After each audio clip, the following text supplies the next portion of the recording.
Hi guys, welcome to challenge day 5. We're very excited to have you here. Congratulations if you made it this far. We're almost through with the challenge. There's only a few days left. So today's task and today's topic is highlights.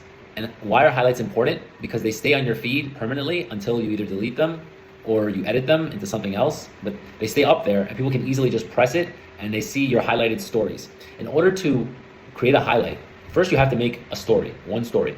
And then there's going to be a little, either an icon of a heart that says highlight on the bottom of the story, or if it doesn't show that for you, sometimes it depends on your profile, you click the 3 little horizontal dots, and then there's going to be an option for highlight. When you see that, you click that, and it'll ask you to add your story to an existing highlight or a new highlight. If you don't add it to an existing highlight and a new highlight, it's going to ask you to name the highlight and choose a profile picture for that highlight or the highlight image. So you can it'll either just let you take a zoomed up portion of that video or image that's already in that story, or you can upload an image to the highlight and you can zoom in or zoom out of it. And sometimes that's the best option, taking a screenshot of a video or having a good photo, because sometimes when you have stories, there's text in it, unless you want to have text in it, but it could be a little blurry, it could be a video that's moving, so it's not going to give you a clear shot or not good lighting. And sometimes people in highlights, they'll put just like a little like cartoony, simple icon instead of having like an image to keep the highlights clean and so people know what it is. And that can be good because it also causes mystery. They don't know what's on the other side of that, and it makes them curious to want to click on it instead of having a photo that shows the first highlight.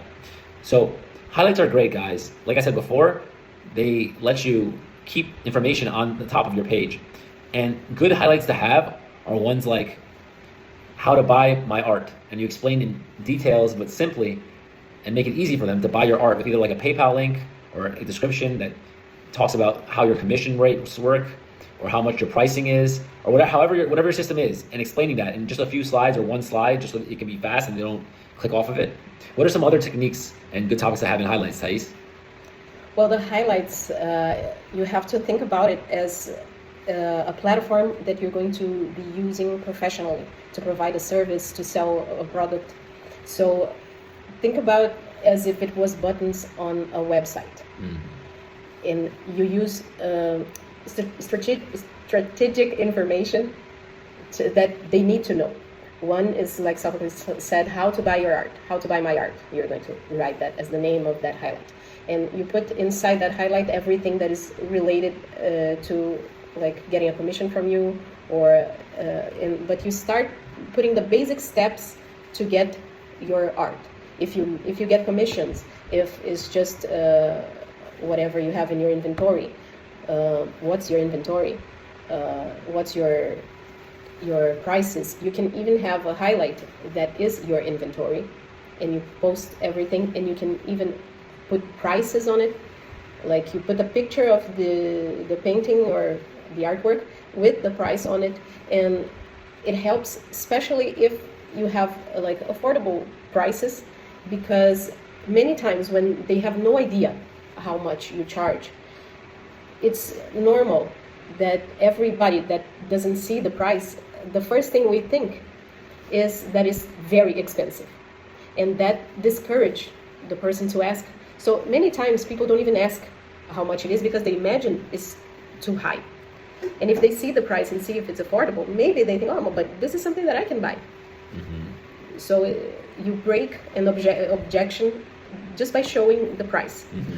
About that, I have to say that maybe now that I'm saying this, you're thinking like, I don't even know how much I'm going to charge, or I don't know how to price. We know that that's a very common doubt that artists have, because they ask that to us a lot. Because of that, we have a course called Art Business Mastery. And inside that, not only we explain how you build your prices, but we have a calculator that is very simple. You need to just put the numbers, like how much you spend on art supplies, how long you do what you do, what's the size, things like that, and it calculates the price, and it gives you a suggestion, a range of prices that you can have. I just wanted to give you this tip. But yeah, you can have a highlight like with your inventory and your prices. What else? You can have a highlight saying shows, and there you put the shows you have done and maybe coming up shows. Also, you can have, if you have been featured in press, You can have one that says articles or press, and you have everything there. It's very important. If you haven't been featured in articles yet, don't panic. It's important to be in articles, to be in press, because that shows that you are in the market, that you are professional, that your story, your career is relevant. Mm-hmm. So if you want to be featured in press, if you have nothing to show that there yet, you can also DM us. We have also the service as agents, and we can help you with that. So you can DM us.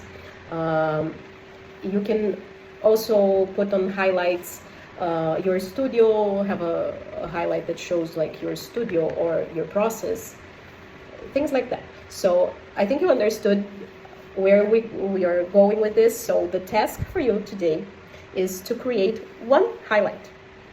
It can be shows, it can be press, or it can be the how to buy my art.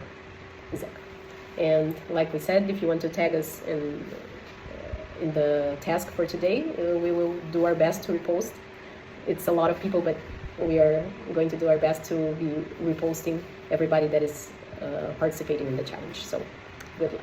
Tag us at Start Shows.